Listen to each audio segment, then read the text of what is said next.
창세기 37장 18절부터 28절 말씀입니다. 네, 다 찾으신 줄 알고 한 절씩 교독하도록 할게요. 제가 먼저 읽도록 하겠습니다. 요셉이 그들에게 가까이 오기 전에 그들이 요셉을 멀리서 보고 죽이기를 꾀하여 자 그를 죽여 한 구덩이에 던지고 우리가 말하기를 악한 짐승이 그를 잡아먹었다 하자 그의 꿈이 어떻게 되는지를 우리가 볼 것이니라 하는지라.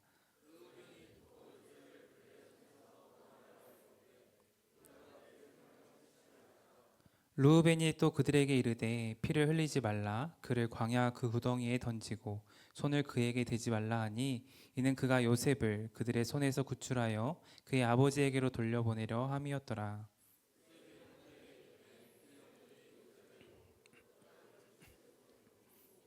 그를 잡아 구덩이에 던지니 그 구덩이는 빈 것이라 그 속에 물이 없었더라.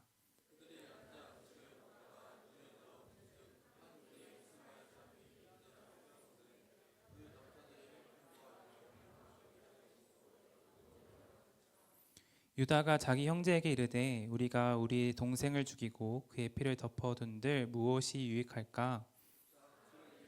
사람들에게 팔고 그에게 우리의 손을 대지 말자.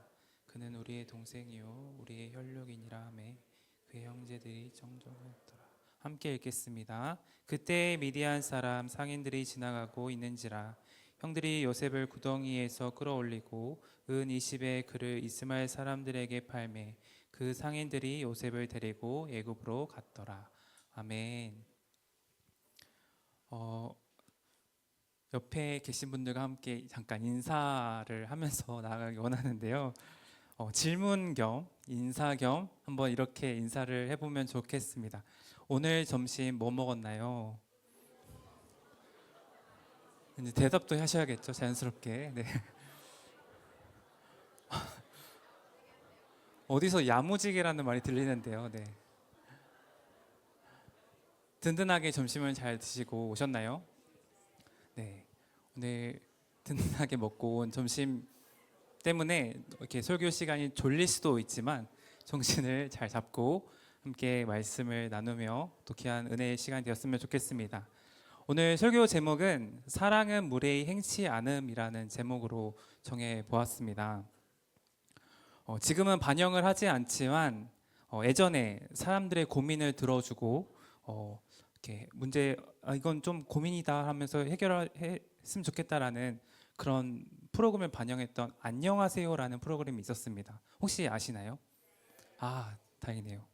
그 프로그램에 나왔던 고민의 내용 중에 하나를 좀 소개하면서 오늘 말씀을 시작하려고 하는데요. 새 아이를 둔 아버지가 있었습니다. 그리고 사연자의 고민은 이 새 아이를 둔 아버지가 둘째만 좋아하고 사랑한다고 표현을 하는 그 모습이 너무 고민이다 하는 내용이었습니다.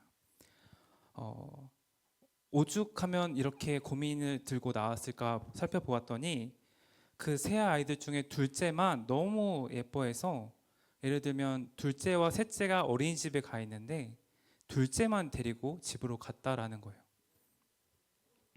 충격이죠. 네. 네. 심지어 그런 모습들도 있었고 장난감 가게 같은 데 가서도 둘째만 장난감을 사주고 셋째는 됐어 하면서 이렇게 내버려 두고 갔다라는 거죠. 그런 정도로 굉장히 차별을 하는 모습에 아내분이 고민을 가지고 와서 이거 고민이에요 하면서 나왔던 장면을 보게 되었습니다. 상황을 보면요, 첫째와 막내가 충분히 상처를 받을 수 있는 그런 차별이라고 생각할 수 있을 것 같습니다. 물론 막내가 너무나 어려서 이런 부분에는 큰 상처가 남을지 안 남을지는 잘 모르겠지만 첫째는 초등학생이었기 때문에 아버지에 대한 인상을 이야기했을 때 아빠는 둘째만 좋아해요 라는 실제적인 말을 하는 것을 보게 되었습니다. 이 말을 듣고 저는 이 아이가 실제적으로 상처를 받았구나 라는 생각을 할 수 있었고 모든 사람들이 이 모습에 안타까워하는 모습을 보게 되었습니다. 오늘 설교에 대한 내용은 요셉에 대한 이야기입니다.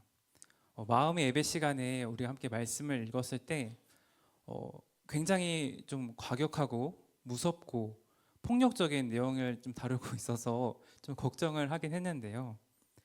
저는 개인적으로 요셉 이야기를 좀 좋아합니다. 그리고 자주 요셉의 이야기를 설교를 통해서 나누려고 하는데요. 사실 안녕하세요에 나왔던 사연 속에 둘째 자녀와 같이 차별적인 사랑을 받은 사람이 저는 개인적으로 요셉이라는 인물이 있을 거라고 생각합니다. 요셉에게는 배다른 형제들이 10명이 있었는데요. 아버지 야곱은 다른 형제들과 달리 요셉을 향한 차별적인 사랑을 했음을 성경 말씀을 통해서 볼 수 있습니다. 창세기 37장 3절부터 4절 말씀인데요. 한번 볼 수 있을까요? 네. 함께 읽겠습니다. 시작. 요셉은 노년에 얻은 아들이므로 이스라엘이 여러 아들들보다 그를 더 사랑하므로 그를 위하여 채색 옷을 지었더니 그의 형들이 아버지가 형들보다 그를 더 사랑함을 보고 그를 미워하여 그에게 편안하게 말할 수 없었더라. 아멘. 네. 배다른 형제들이 요셉을 미워하는 것을 이해할 수 있는 장면인 것 같아요. 그리고 요셉이 아버지의 큰 사랑을 너무나 받다 보니까 배다른 형제들이 이 요셉을 너무 미워하게 되는 거죠. 그래서 배다른 형제들이 요셉을 이해하는 것은 이해할 수 있는 행동이라고 충분히 우리는 생각해 볼 수 있습니다. 요셉에게만 애정을 쏟는 이 야곱의 차별적인 모습은 아까 처음에 얘기했던 것처럼 마치 안녕하세요라는 프로그램에 나오는 고민의 내용과 같기 때문에 누구나 마음이 불편하고 또 분노를 가져다 줄 수 있는 장면이라고 생각합니다. 여러분들은 어떻게 생각하십니까? 여러분들의 요셉의 형의 입장이 되어서 요셉의 형들의 입장이 되어서 요셉의 위로는 많은 형제들이 있음에도 불구하고 아버지가 요셉을 너무나 사랑해서 다른 자녀들에게 입혀보지 않은 채색 옷을 입혔다고 생각해 본다면 어떤 입장이 될 것 같으신가요? 즉 나에게는 한 번도 사준 적이 없는 부모님이 나에게 한 번도 사준 적이 없는 고가의 브랜드 옷을 내 동생에게만 사줬다고 한다면 여러분들은 네, 벌써 표정이 조금 바뀌긴 했는데요. 어떨지 한번 감정이입을 해보면 좋을 것 같아요. 물론 여기서 채색 옷을 입혔다라는 것은 그냥 예쁜 옷을 입혔다라는 의미가 아니라 당시 문화 속에서 채색 옷을 입혔다라는 말은 아버지가 가진 권한을 이 아들에게 물려주겠다라는 의미도 있다고 합니다.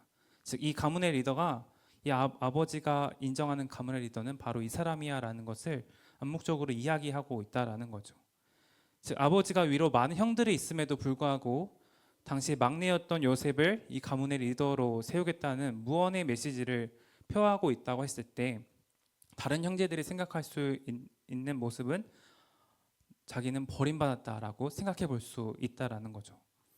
저는 위로 누나밖에 없기 때문에 옷을 두고 싸우지는 않았지만 형제나 또는 자매가 있으신 분들을 보면 이야기 들어보면 내 옷인데 내가 뭔데 입어 하면서 이렇게 하는 모습들을 종종 보기도 합니다. 옷만 가지고도 이러는데 어쩌면 대기업의 회장 자리를 이 막내에게 물려주겠다라고 생각을 해본다면 어떤 감정이 드시나요? 네, 약간의 불편함이 분노함이 생길 수도 있을 것 같습니다. 이처럼 미움과 시기의 대상이라는 것은 누구나 인정하고 이해할 수 있는 부분이라고 생각해 볼 수 있다라는 거죠. 그런데 한 사건이 발생을 합니다. 요셉의 형들이 가축들에게 밥을 먹이기 위해서 풀이 많은 지역으로 이렇게 돌아다니는데 그 떠난 사이에 요셉이 형들을 찾아가면서 일이 벌어져요. 요셉의 형들은 멀리서 이 아버지 야곱의 심부름으로 형들을 찾아가는데 그 찾아오는 요셉을 바라보면서 형들이 요셉을 보며 죽여버리고자 하는 마음을 가지게 됐다는 거죠. 사실 요셉이 꿈을 꾸었습니다. 꿈을 꾸었는데 형제들이 요셉에게 엎드려 절을 한다라는 꿈의 내용이었어요. 그래서 그들은 요셉이 꾼 꿈의 내용처럼 자기 형제들이 자기에게 절할 것이다라는 그 꿈의 내용이 절대 이루어질 수 없을 거다. 이루어질 수 없음을 증명하기 위해서 요셉을 죽이고자 도모한다라는 성경 구절이 있습니다. 한번 읽어볼까요? 창세기 37장 19절부터 20절 말씀인데요. 시작. 서로 이르되 꿈꾸는 자가 오는도다. 자 그를 죽여 한 구덩이에 던지고 우리가 말하기를 악한 짐승이 그를 잡아먹었다 하자. 꿈이 어떻게 되었는지를 우리가 볼 것이니라 하는지라. 차별받는 사람과 그런 차별받는 형제들에게 꿈의 내용을 말하는 것은 그들에게 굉장히 상처였을 수도 있고 요셉이 너무나 미울 수 있는 상황입니다. 그래서 미워하는 것은 이해할 수 있어도 이 형제들이 요셉을 죽여버리고자 도모하는 것은 우리가 이해할 수 있는 모습일까요? 요셉의 형제들이 요셉이 너무나 미워서 그 전부터 죽일 생각을 해왔다면 요셉이 저기 멀리서 오는 그 상황이 어쩌면 기회였을 수도 있습니다. 요셉을 보호하는 아버지도 없고 그가 어떻게 죽었는지 볼 사람도 아무도 없는 그런 기회 말이죠. 그리고 그들은 요셉을 죽이고자 결단을 합니다. 그래도 너무나 다행히도 죽이고자 한 형제들 가운데 르우벤이라는 사람이 있었는데 르우벤이 어떤 마음에 이런 말을 했는지 모르지만 생명은 해치지 말자라며 요셉이 죽지 않고 아주 깊은 물 없는 깊은 구덩이에 던져지게 되었습니다. 그 구덩이에는 물이 없었던 구덩이였기 때문에 요셉을 가만히 살리고자 하는 마음보다 미워하는 마음이 더 컸음을 살펴볼 수 있죠. 요셉을 혼내주고자 따끔하게 혼내주려고 하는 행동이 아니라는 거예요. 그들의 마음가는 정말로 미워하는 마음이 있었고 그를 시기하고 미워하는 질투가 너무나 컸기 때문에 그를 해하려고 하는 마음이 가득했음을 보게 됩니다. 그만큼 요셉을 미워했다라는 거죠. 이런 엄청난 일을 벌인 그들은 식사를 하면서 요셉을 어떻게 하지? 시간을 보내면서 고민하다가 마침 이스마엘 상인들이 지나가는 것을 보게 됩니다. 이때 유다가 말을 하죠. 그를 이스마엘 상인들에게 팔고 그에게 우리의 손을 대지 말자. 그는 우리의 동생이요 우리의 혈육이니라 라고 말을 합니다. 이 이야기 결론은 이제 이렇게 끝나가는데요. 우리가 손 더럽힐 게 뭐가 있어? 그냥 죽이지 않고 은 20에 요셉을 팔아 넘기자. 그리고 돈을 가지고 우리는 집으로 돌아가자. 하는 모습을 보게 되는 거죠. 마치 형제들의 시선으로 본다면 이렇게 생각해 볼 수 있을 것 같습니다. 그들은 요셉을 죽이지 않고 살려서 은 20세겔을 우리는 얻었기 때문에 나는 자비를 베풀었어. 나는 얘를 죽이려고 했지만 얘를 살려두었기 때문에 나는 자비를 베풀었어. 그들이 그래도 형제니까 그래도 죽이지 않고 그렇게 했구나. 심성이 착하구나 라고 한 번쯤 생각을 해볼 수 있을 텐데 과연 우리가 이렇게 생각해도 괜찮을까요? 그런데 죽이려던 동생을 그래도 죽이지 않고 노예로 팔아 넘겨서 다행이다라고 할 수 있는 상황일까요? 과연 이게 옳은 일일까요? 죽이려던 동생을 그래도 죽이지 않고 노예로 팔아 넘기면서 그들도 마음이 불편했을 테니까, 마음이 안 좋았을 테니까 그들이 정말 형제를 생각하는 따뜻한 마음이 있어서 생명을 존중하는 마음이 있어서 그렇게 했다라고 말할 수 있는 일일까요? 당연하게도 요셉의 형들은 용서받을 수 없는 죄를 지은 겁니다. 저는 바로 이러한 모습을 우리 안에서 내 안에서도 발견하게 된다는 것을 좀 돌아보게 되었습니다. 저희들도 환경과 또 상황에 의해서 어쩔 수 없이 저지르는 잘못된 모습들이 있다라는 거죠. 그런데 아시죠? 죄는 심각하게 생각해야 된다라는 것입니다. 대체로 선한 것 같지만 누구나 사람이 어떻게 그럴 수 있을까 싶을 만큼 잔인해질 가능성이 있다는 사실 때문에 우리는 죄를 가볍게 여길 것이 아니라 죄를 두려워해야 된다라는 것이죠. 요셉의 형제들이 환경 때문에 어쩔 수 없이 요셉을 죽이려고 마음을 품고 상인들에게 팔아 넘기는 그 죄의 모습은 절대 우리가 이해할 수 없는 우리들 또한 조심해야 하는 죄성이라는 것입니다. 제가 좋아하는 목사님 중에 노진준 목사님이라는 분이 계시는데요. 이분이 이 본문을 통해서 이렇게 말씀하시는데 죄라는 것을 굉장히 심각하게 생각해야 된다. 왜냐하면 우리가 죄인이라는 사실을 모른다면 구원받은 은혜에 대해서 아무런 감흥을 못 느끼게 되기 때문이다 라고 이야기를 하셨어요. 죄성을 가벼이 여기게 되면요, 우리는 은혜에 대해서, 구원받은 은혜에 대해서 아무런 감흥을 느끼지 못한다라는 겁니다. 제가 고등부 설교하면서 나눈 때 죄에 대해서 설명을 해 보았는데요. 사실 사람의 눈으로 죄를 평가해 보자면요. 우리의 주변에 나보다 못된 사람이 있기 때문에 아무개는 진짜 못된 사람인데 나는 그것에 비하면 좀 양반이지 하면서 아무도 죄인이 될 수 없는 놀라운 마법에 빠지게 됩니다. 사람의 윤리로만 잡으면요. 이렇게 된다라는 거죠. 그러나 기준을 하나님으로부터 보면요. 우리는 너무나도 무서운 죄인이라는 사실을 알게 됩니다. 죄송하지만 저희 모두가 죄인이에요. 저는 진짜 나쁜 죄인입니다. 조심하셔야 돼요. 네, 조심하셔야 됩니다. 그런데 아이러니하게도 요셉을 형제들이 팔아버린 행위가 바로 그 형제들을 구원하기 위한 일이었고, 사람 대접을 받기도 어려운 노예 신분으로 살아가게 된 이 요셉이 바로 그 형제들을 위해서 예비된 구원자라는 충격적인 하나님의 계획이 있었다라는 사실입니다.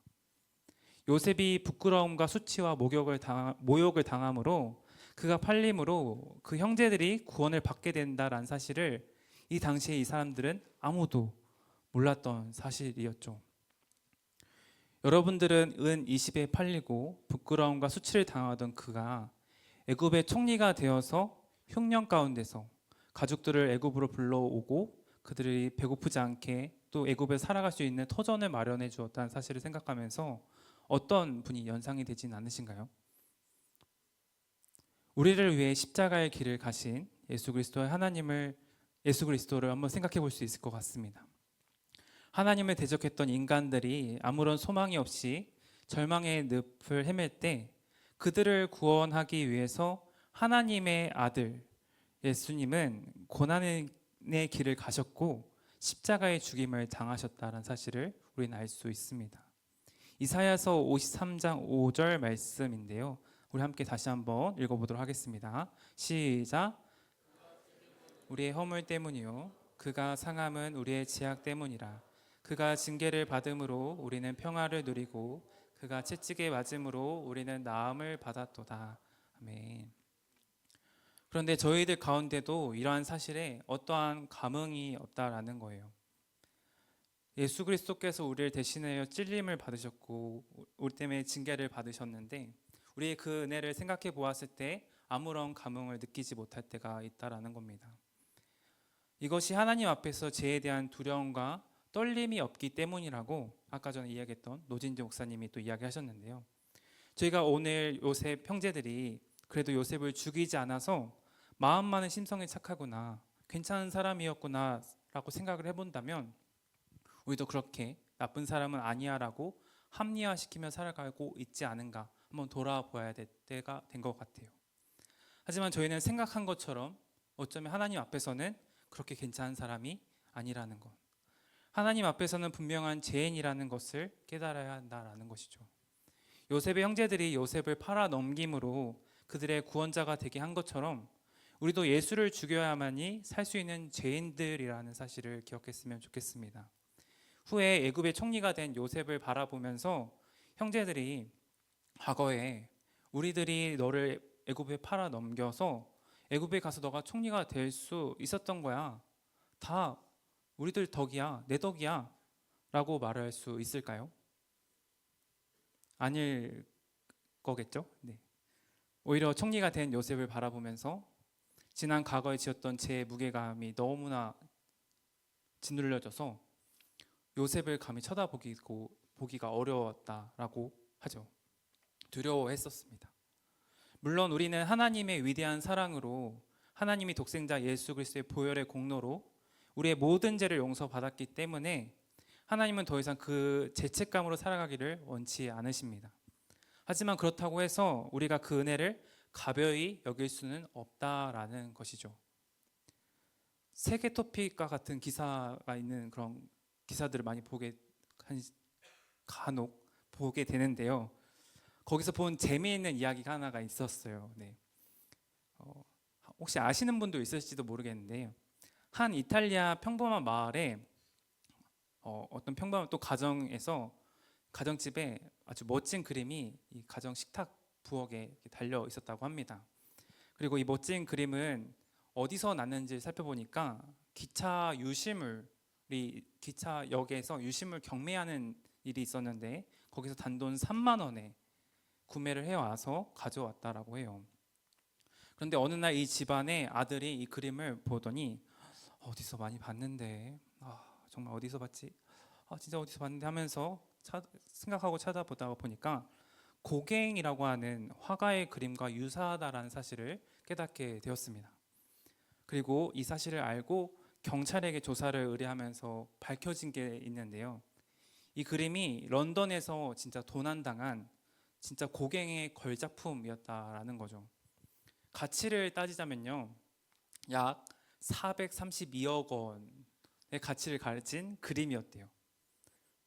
한 노동자가 단돈 3만 원에 사와서 가정집에 그냥 먼지가 쌓이면서 보관되었던 이 그림이 사실은 진짜 수백억 원의 가치를 가진 그림이었다는 사실입니다. 혹시 이 이야기 들으면서 놀라신 분 계신가요? 한 번쯤 나도 이런 일이 있었으면 좋겠다 하는 분들도 있을지 모르겠는데, 우리나라에서는 문화재가 발견되면은 국가에 반납을 하죠. 네, 그렇죠. 그래서 우리나라에서는 꿈도 꿀 수 없는 일인데요. 사실 제가 나누고 싶은 것은 우리가 받은 은혜가 단돈 3만 원과 같은 집에 있으나 마나하는 장식용 그림처럼 여기고 있지는 않은가라는 이야기를 생각을 해보자라는 겁니다. 나를 위해서 십자가에 못 박혀 죽으신 그리스도의 보혈의 공로는 사실 값으로 매길 수 없는 가치를 가진 구원의 은혜였다라는 것. 그렇게 여기에 있는 여러분들 모두가 그 은혜를 받은 존귀한 존재들이라는 것. 나는 아무것도 아니라고 하지 마시고 세상의 그 어떤 것도 바꿀 수 없는 그리스도의 보혈의 공로로 다시 산 존재들이라는 사실을 기억했으면 좋겠습니다. 그리고 그 가치가 있는 귀한 은혜를 받은 게 우리라는 것. 그렇다면 한 가지 질문이 있을 수 있는데요. 과연 이렇게 받은 은혜를 우리들은 어떻게 베풀며 나타내며 살아가고 있는가? 이렇게 은혜 받은 우리들은 어떻게 살아가야 할까를 고민해 볼 수 있을 것 같습니다. 어떻게 하면 이 은혜를 갚을 수 있을까? 한번 생각을 해 볼까요? 잠시 5초 시간 드릴게요. 너무 빠른가요? 네. 해보셨나요? 네, 감사합니다. 어떻게 하면 이 은혜를 갚을 수 있을까? 이 은혜를 어떻게 받은 우리들이 어떻게 살아갈 수 있을까를 생각해 보았을 때 놀라지 마세요. 제가 생각한 정답은 놀라면 안 됩니다. 하나님이 우리를 베푸신 사랑이 무엇인지를 아는 것입니다. 와, 놀라지 말라 그랬는데. 네. 우리를 향한 하나님의 사랑을 더 깊게 깨닫고 알아가면 되는 거예요. 예전에 제가 유튜브를 보았는데요. 불후의 명곡에서 SG 워너비 출신이었던 김진호라는 가수분이 가족 사진이라는, 아시나요? 네, 아시는 분이 있어서 다행입니다. 가족 사진이라는 노래를 불렀는데 제가 그걸 들으면서 눈물을 좀 흘렸어요. 네, 펑펑펑. 또 언제는요, 양희은이라는 가수분과 악동 뮤지션이 불렀던 엄마가 딸에게라는 노래를 듣는데 또 그때도 눈물을, 솔직히 지금 틀어도 울 것 같아요.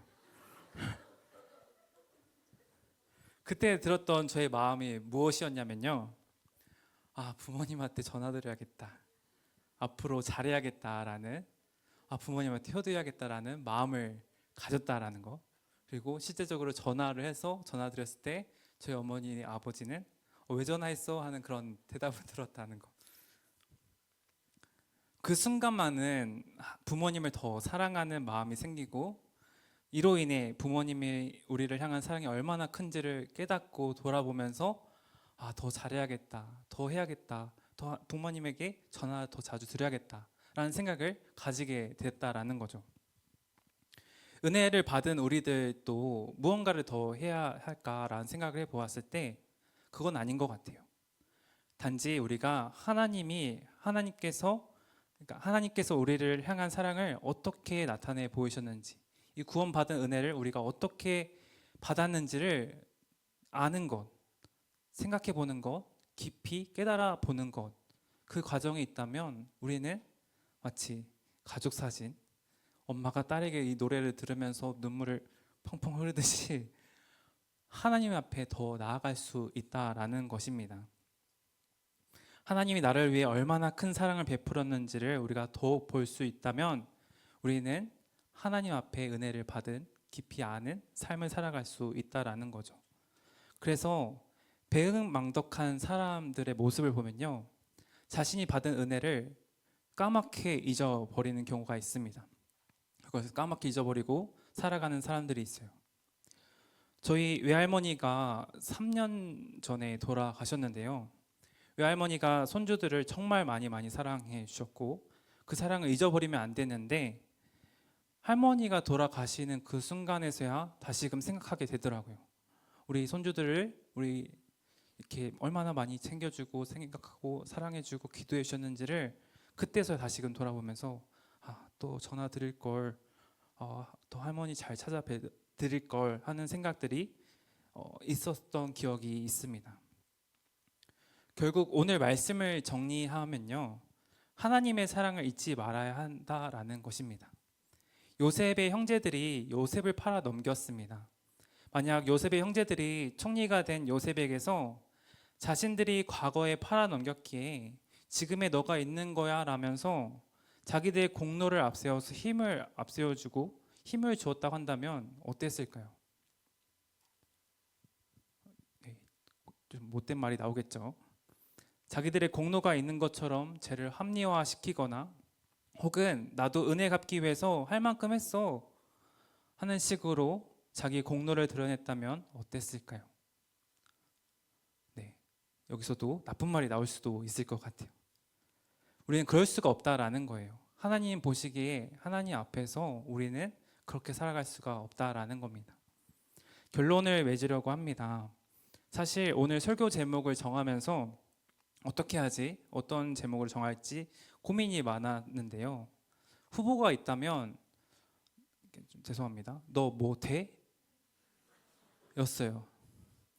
그리고 이건 좀 너무 무리다 싶어서 이런 생각을 해보게 되었습니다. 배은망덕한 사람들이 은혜를 베푼 사람들에게 무례하게 행동하는 경우들이 있잖아요. 근데 내가 하나님을 정말로 사랑한다고 한다면 내가 정말 그렇게 살아갈 수 있을까? 내가 받은 은혜를 단돈 3만 원짜리로 취급하고 있지는 않은가? 하나님 앞에 내가 어떻게 살아가야 되는가라는 생각을 하게 되었고, 그래서 나온 제목이 사랑은 무례히 행치 않음이었습니다.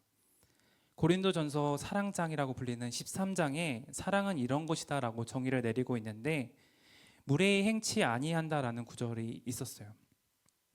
은혜를 아는 삶의 모습은 바로 이런 것이다 라는 고백이 여러분들 가운데 있기를 원합니다. 우리가 먼저 하나님의 사랑을 하지도 못했지만 하나님께서 우리를 먼저 택하여 부르셔서 충분히 사랑하여 주셨습니다. 그런 사랑을 이 세상은 여전히 이해할 수 없으며 아주 독특한 사랑이기 때문에 하나님을 알지 못할 뿐만 아니라 그 사랑을 누려보지 못한 사람들에게는 전혀 느낄 수 없는 게 그 사랑입니다. 이처럼 고귀한 사랑을 누리고 있는 사람들이 그리스도인들이라는 거예요. 우리는 오늘도 이런 하나님의 위대한 사랑 앞에 서 있습니다. 우리가 복된 삶을 살아가는 것, 하나님의 계획대로 쓰임 받는 그 삶의 모든 것이 하나님의 은혜로 주어진 선물이라는 것을 우리가 기억했으면 좋겠습니다. 그것을 잊지 않고 그것을 우리가 바라보면서 다시금 하나님 앞에 서는 우리가 되었으면 좋겠습니다. 우리는 그 은혜가 없었다면 죽을 수밖에 없었던 연약한 존재라는 사실을, 우리는 하나님 앞에서 우리가 죄인임을 인정하는 것 말고는 어떤 것도 말할 수 없는 존재라는 사실을 기억하면서 나아갔으면 좋겠습니다. 어쩌면 이런 분들도 계실지 모르겠습니다. 뭐 그런 거 안 해도 교회 다니는데 아무 문제가 없어요. 아니 하나님 없어도 잘 살 수 있어요. 어느 날 도심빛 교회라는 교회를 개척한 물음에 답하다라는 책을 쓴 조재욱 목사님이 이런 말을 하셨는데, 이 목사님이 살면서 해외 여행을 단기 선교로 대만, 일본 외에는 가본 적이 없다고 하는데, 해외 사회를 하면서 모스크바라는 곳에서 살게 되었다고 합니다. 그리고 그곳에서 받는 느낌이 와, 유럽 같다라는 생각을 하게 되었대요. 그리고 그 말을 내뱉었을 때 옆에 있던 사모님이 유럽 안 가봐서 그래, 유럽이 더 예뻐라고 대답을 해주었다고 합니다. 모스크바 도시보다 다른 유럽의 나라들이 더 예쁘다라고 말할 수 있는 것은 그 두 나라를 경험해 본 사람만이 말할 수 있다라는 거죠. 이처럼 진짜 하나님 안으로, 하나님 안에서 하나님의 은혜를 경험한 자들은, 진정으로 하나님의 은혜를 경험한 자들은 이 하나님의 은혜가 너무나 귀하고 아름답고 귀하고 소중하다라는 것을 아는 사람들의 삶이 될 것입니다. 우리가 그 은혜 안에서 거하며 그 은혜 안에 거하며 살아갈 때, 그 은혜를 깊이 묵상하고 돌아볼 때 더 하나님을 사랑하는 마음이 커지고 그게 삶 가운데도 흘러 넘쳐나게 될 거라고 생각합니다. 정말로 그런 것 같습니다. 그 받은 은혜가 크기에 누군가는 입술로 찬양을 하고요, 그 은혜를 알기에 은혜를 전하며 나누며 살아가는 삶을 가게 됩니다. 우리 청년부 가운데도, 우리 가온누리 청년부 가운데도 그 은혜를 깊이 알고 그 깊이를 고백하면서 나누는 귀한 공동체가 되었으면 좋겠습니다.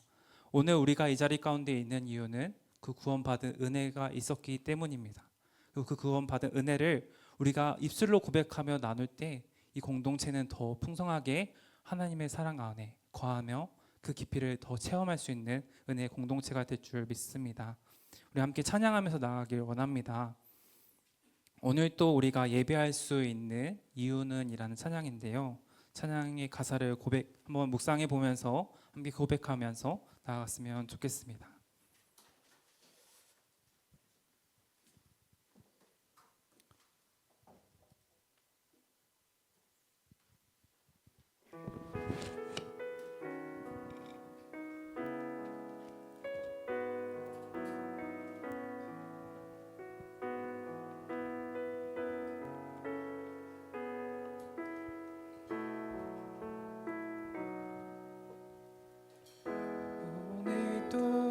우리가 주님 앞에 머물며 예배할 수 있는 이유는 하나님의 인자하심과 긍휼이 있기 때문이라. 주님의 인재가, 주님의 인재가 우리 안에 임하니 상한 심령 위로를 받고 굳어있던 우리 영혼이 즐거이 찬송하는도다. 변치 않는 분, 변치 않는 분,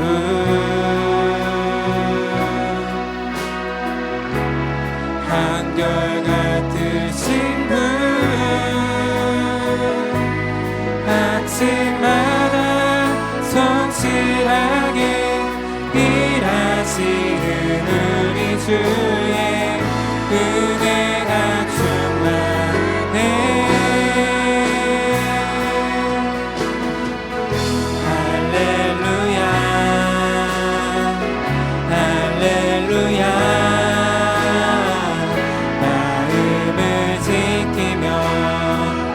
주를 사랑하리라. 할렐루야, 할렐루야. 영원토록 변치 않는 분, 변치 않는 분,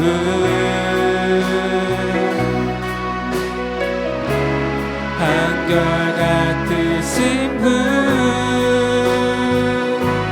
아침마다 성실하게 일하시는 분, 은혜가 충만해. 할렐루야 할렐루야 마음을 지키며 주를